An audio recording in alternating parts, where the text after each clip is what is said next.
Assalamualaikum warahmatullahi wabarakatuh. Perkenalkan, nama saya Yoga Saputra.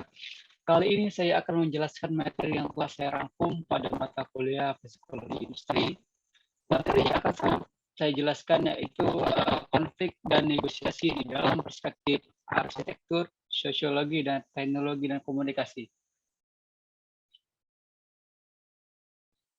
Pentingnya peranan disiplin ilmu komunikasi dalam membantu mengatasi berbagai permasalahan sosial makin mengemuka.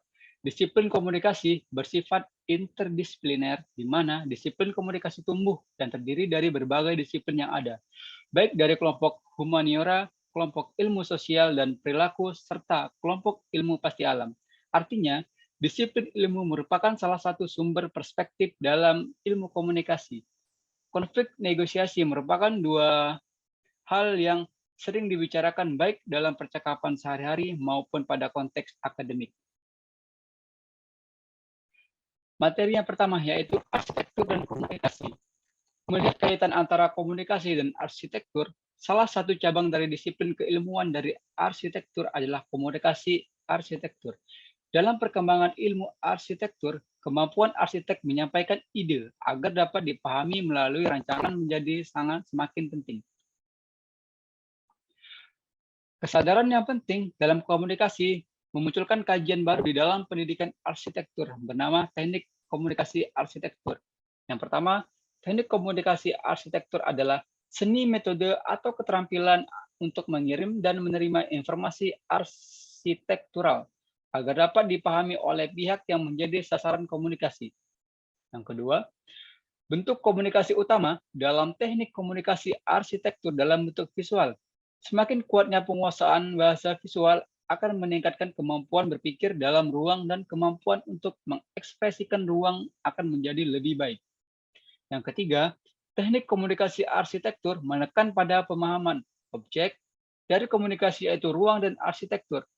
Tujuan dan peran komunikasi baik secara fungsi kultural maupun fungsional. Berikutnya, parameter tujuan komunikasi arsitektur adalah ketercapaian tujuan dari komunikasi dan pemahaman partisipan komunikasi terhadap objek yang dikonsumsikan. Menurut Gross, ada 3 faktor yang mewujudkan bentuk bangunan. Faktor pertama adalah fungsi yang terkait dengan aktivitas yang dilakukan di dalam bangunan tersebut. Misalnya, arsitektur pesawat terbang, utamanya pada bentuk ekor dan sayap yang difungsikan untuk menjaga keseimbangan badan pesawat. Yang kedua adalah simbol. Simbol ini bisa diinterpretasikan secara langsung atau tidak langsung, yang secara sengaja diletakkan pada bangunan dalam rangka untuk mengkomunikasikan fungsi bangunan. Misalnya seperti bentuk donat yang diletakkan pada konter penjualan donat. Yang ketiga ada teknologi. Faktor teknologi struktur dalam bahan merupakan faktor terakhir. Dalam pandangan arsitektur, struktur dianggap sebagai media untuk mengungkapkan perasaan estetis yang berangkatnya dari kebenaran struktur. Untuk mengkomunikasikan fungsi melalui bentuk bangunan, Gross menjelaskan bahwa warna merupakan salah satu komponen penting dalam rangka memperkuat bentuk serta memberikan penjelasan pada individu yang melihatnya. Selain warna, gaya juga membuat komponen yang penting dalam mengkomunikasikan fungsi bangunan bisa ditinjau dari iklim, kepribadian, zaman, dan kebudayaan bahan bangunan serta sejarah. Berikutnya adalah arsitektur dan komunikasi dalam bentuk ruang. Kajian ruang yang telah menjadi bahasan arsitektur sejak lama juga menjadi tema bahasan di dalam komunikasi. Edward Hall berteori mengenai proxemics yang mengacu pada penggunaan space di dalam komunikasi. Manusia secara tidak sadar membuat struktur ruang mikro jarak antar manusia ketika berkomunikasi. Pengorganisasian ruang di rumah dan di gedung juga tata ruang kota. Orang akan cenderung merasa posesif pada beberapa ruang yang dimilikinya seperti kamar, mobil, ataupun halaman. Ketika manusia melakukan komunikasi tatap muka, terdapat 8 faktor yang mungkin terkait dengan bagaimana manusia menggunakan space mereka. Yang pertama adalah posture sex factor, terkait dengan jenis kelamin dari partisipan dan posisi dasar mereka, seperti berdiri, duduk, dan berbaring. sosiofungal dan sosiopental axis. Sosiofungal berarti interaksi yang tidak sportif dan sosiopental berarti komunikasi yang mendukung. Yang ketiga, kinestetik faktor. Terkait kedekatan individual terkait dengan kemungkinan saling menyentuh. Yang keempat, touching behavior. Orang mungkin terlibat dalam tindakan menyentuh, berpegangan, saling mendekat, dan sebagainya. Yang kelima ada visual code. Kategori ini termasuk perilaku kontak mata seperti saling pandang langsung dan tidak memandang sama sekali. Yang keenam, ada thermal code. Terkait dengan kehangatan yang diterima dari partisipan komunikasi yang lain. Yang ketujuh adalah olfactory code, termasuk bau yang diterima dari lawan bicaranya. Yang kedelapan ada voice loudness. Kerasnya suara dalam pembicaraan dapat berpengaruh pada ruang antar persona. Berikutnya adalah sosiologi dalam komunikasi. Sosiologi adalah ilmu pengetahuan tentang masyarakat. Masyarakat adalah sekelompok individu yang mempunyai hubungan, memiliki kepentingan bersama, dan memiliki budaya. Tiga pokok bahasan sosiologi yang utama menurut Exer dan Goodman adalah fakta sosial, tindakan sosial, dan realitas sosial. Yang pertama adalah fakta sosial.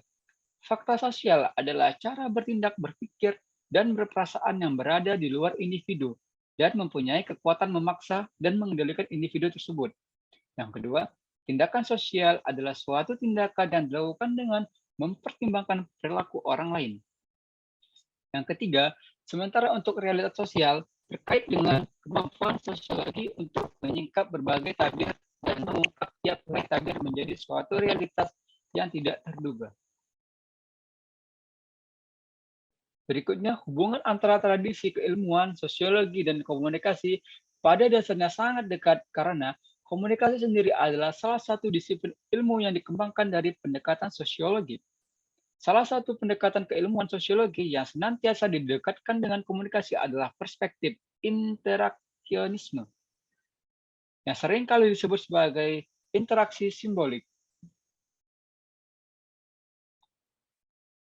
Berikutnya, pada dasarnya pengalaman individu dibentuk melalui proses pemaknaan yang diciptakan dengan penggunaan simbol.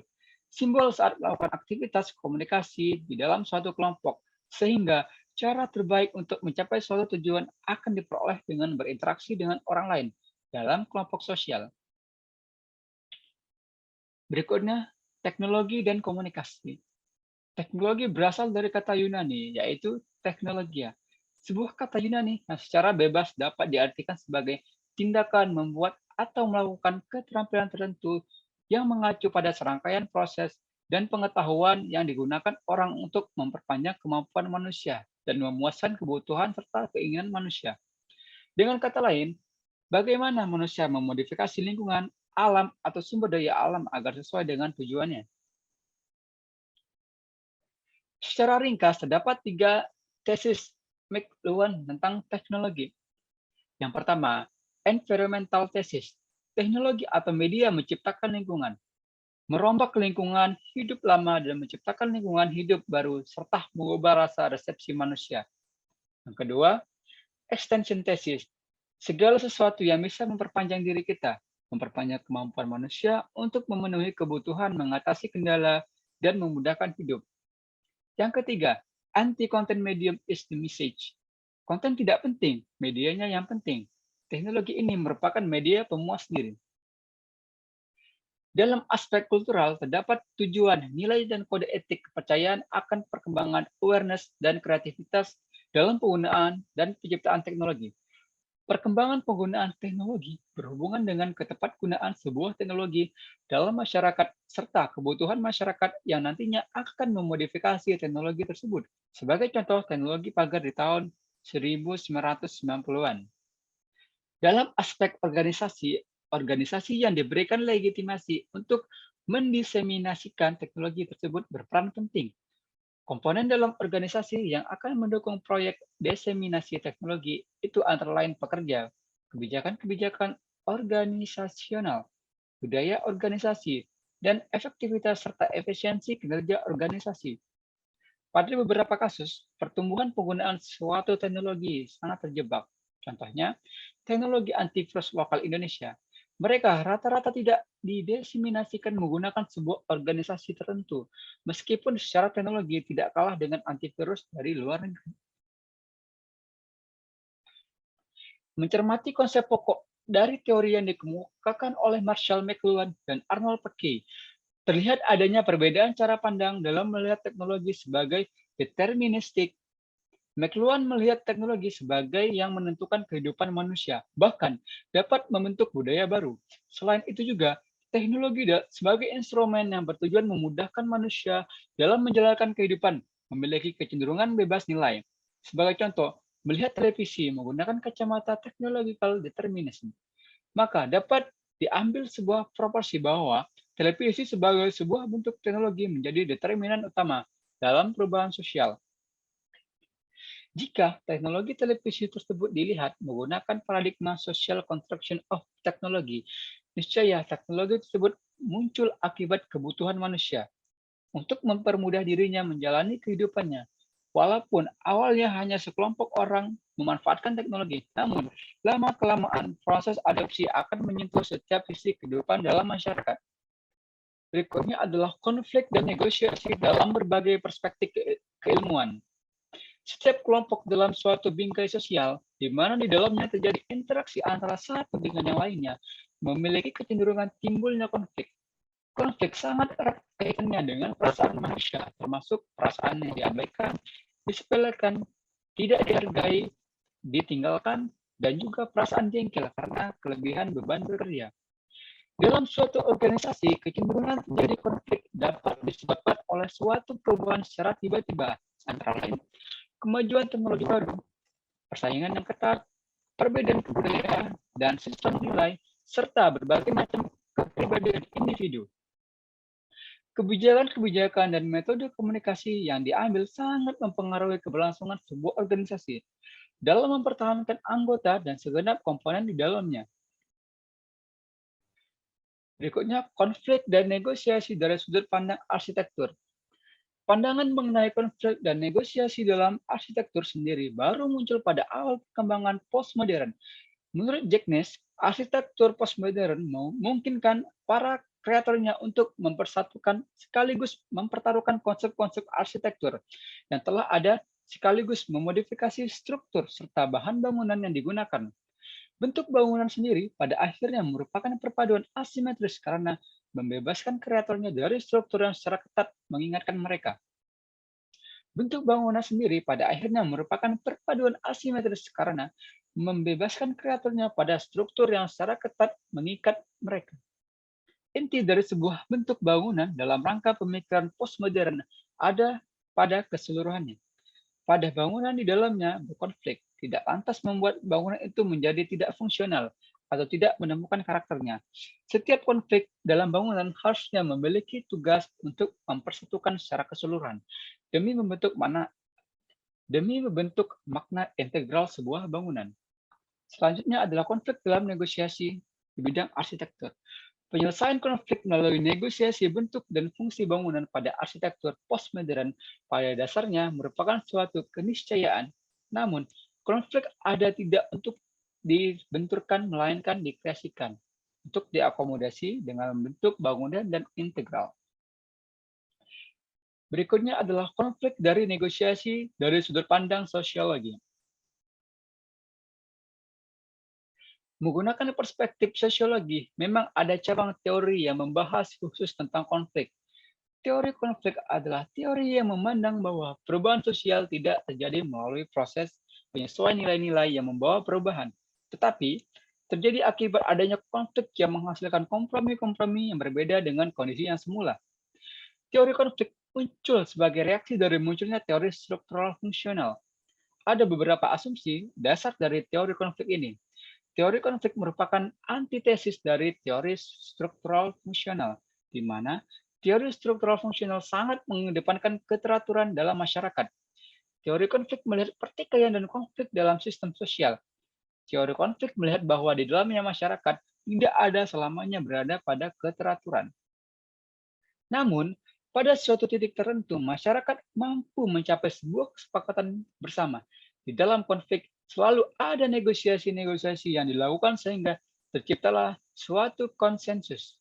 Menurut Raho, penyebab konflik dalam sebuah masyarakat modern ada 3, yaitu semakin tidak meratanya distribusi sumber-sumber dari dalam suatu sistem, akan semakin besar konflik kepentingan antara segmen dominan atau lemah.